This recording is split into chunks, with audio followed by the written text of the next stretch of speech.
You still committed to your statement. ನೀವೇನು ಹೇಳಿದ್ರಿ ಅದನ್ನು ಮಾತೇನು ಹೇಳಿದ್ರಿ, ಮುಂದಿನ ದಿನಗಳಲ್ಲಿ ಈ ರೀತಿಯಂಥ ಕೂಗು ಅನಿವಾರ್ಯವಾಗುತ್ತೆ, ದೇಶ ವಿಭಜನೆ ಅಥವಾ ಪ್ರತ್ಯೇಕ ದೇಶದ ಕೂಗು ಅನಿವಾರ್ಯ ಆಗುತ್ತೆ ಅನ್ನುವಂಥ ಮಾತನ್ನು ನೀವು ಹೇಳಿದ್ರಿ.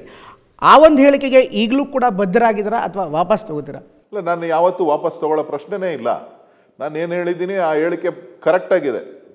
ನಾನು ಯಾವತ್ತೂ ಕೂಡ ದೇಶದ ವಿಭಜನೆ ಬಗ್ಗೆ ಮಾತನಾಡಿಲ್ಲ. ಅನ್ಯಾಯವನ್ನು ಸರಿಪಡಿಸುವಂಥ ಕೆಲಸ ಆಗಬೇಕು ಅಂತೇಳಿ. ಇವತ್ತು ಈಗಾಗಲೇ ತಮಿಳುನಾಡಿನಲ್ಲಿ ಭಾಳ ಹಿಂದಿನಿಂದನೂ ಕೂಡ ಈ ಕೂಗಿದೆ, ಇವತ್ತಿಂದ ಅಲ್ಲ, ಭಾಳ ಹಿಂದಿನಿಂದನೂ ಕೂಡ ಈ ಕೂಗಿದೆ. ಸೊ ಇವತ್ತು ಆರ್ಥಿಕ ಸಂಕಷ್ಟವನ್ನು ಎದುರಿಸುವಂಥ ಸಂದರ್ಭದಲ್ಲಿ ಒಂದು ಕಣ್ಣಿಗೆ ನ್ಯಾಯ, ಮತ್ತೊಂದು ಕಣ್ಣಿಗೆ ಬೆಣ್ಣೆ ಇಡ್ತಕ್ಕಂಥದ್ದು, ಮಲತಾಯಿ ಧೋರಣೆಯನ್ನು ತೋರ್ತಕ್ಕಂಥದ್ದು. ಇವತ್ತು ಪ್ರಧಾನಮಂತ್ರಿಗಳು ಈ ದೇಶವನ್ನು ಆಳ್ತಾ ಇದ್ದಾರೆ, ಉತ್ತರ ಪ್ರದೇಶವನ್ನು ಪ್ರತಿನಿಧಿಸ್ತಾ ಇದ್ದಾರೆ. ಅವರ ತವರು ರಾಜ್ಯ ಗುಜರಾತ್ಗೆ ಕೊಡ್ತಕ್ಕಂಥ ಅನ್ಯಾಯ ಇದೇ 15th ಫೈನಾನ್ಸ್ ಕಮಿಷನಲ್ಲಿ ಅದಕ್ಕಿಂತ ಹೆಚ್ಚು ಹಣವನ್ನು ಅನ್ಯಾಯ ಆಗಿದೆ ಅಂಥೇಳಿ ನಮಗಿನ್ನ ಹೆಚ್ಚು ತೆರಿಗೆಗಳನ್ನು, ಹೆಚ್ಚು ಹಣವನ್ನು ಪಾವತಿ ಮಾಡಿರ್ತಕ್ಕಂಥದ್ದು. ಉತ್ತರ ಪ್ರದೇಶಕ್ಕೆ ವಿಶೇಷವಾದಂಥ ಅನುದಾನಗಳನ್ನು ಕೊಡ್ತಾ ಇರ್ತಕ್ಕಂಥದ್ದು. ನಮ್ಮ ತೆರಿಗೆ ಹಣ ಸಂಪೂರ್ಣವಾಗಿ ಉತ್ತರ ಪ್ರದೇಶ ಇರ್ಬೋದು, ಬಿಹಾರ್ ಇರ್ಬೋದು.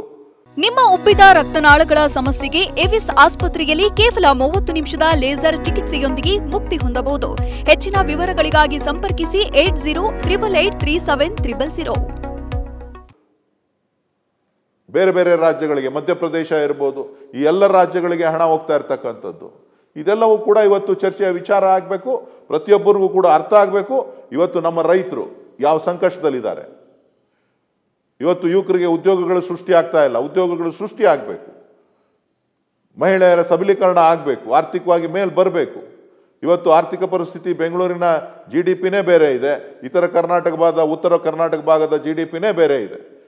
ಸರಿಸಮಾನವಾಗಿ ನಮ್ಮನ್ನು ಕಾಣಬೇಕು ಅಂತ ಹೇಳಿದ್ರೆ ಬೆಂಗಳೂರಿನ ಒಟ್ಟು GDPಯ ಲೆಕ್ಕ ಹಾಕೊಂಡು ನಮ್ಮ ಆರ್ಥಿಕ ವ್ಯವಸ್ಥೆಯನ್ನು ಕುಗ್ಗಿಸ್ತಕ್ಕಂಥ ಒಂದು ಪ್ರಯತ್ನ ಉತ್ತರ ಭಾರತವನ್ನು ಆಳ್ತಾ ಇರ್ತಕ್ಕಂಥವ್ರು ಇವತ್ತು ಮಾಡ್ತಾ ಇದ್ದಾರೆ ಅಂತಕ್ಕಂಥದ್ದನ್ನು ನಾನು ಹೇಳಿದ್ದೇನೆ. ನಿಮ್ಮಲ್ಲೇ ದೇಶದ್ರೋಹದ ಆರೋಪವನ್ನು ಮಾಡ್ತಾ ಇದ್ದಾರೆ. ನೀವೊಬ್ಬ ದೇಶದ್ರೋಹಿ ಅನ್ನುವಂಥ ಹಣೆಪಟ್ಟಿಯನ್ನು ಈಗಾಗಲೇ BJPಯವರು ಕೂಡ ಕಟ್ಟಿದ್ದಾರೆ. ನಿಮ್ಮಲ್ಲಿ ಕೇಸ್ ಕೂಡ ಹಾಕ್ಬೋದು, UAPA ಕೇಸ್ ಅಂತ ಬಗ್ಗೆ ಕೂಡ ಚರ್ಚೆ ಆಗಿದೆ. ಇದ್ರ ಬಗ್ಗೆ ಆತಂಕ ಇದೆಯಾ? ಖಂಡಿತ ಇಲ್ಲ. ಸ್ವಾಗತ ಮಾಡ್ತೇನೆ, ಅವರಿಗೆ ಶುಭ ಕೋರ್ತೇನೆ.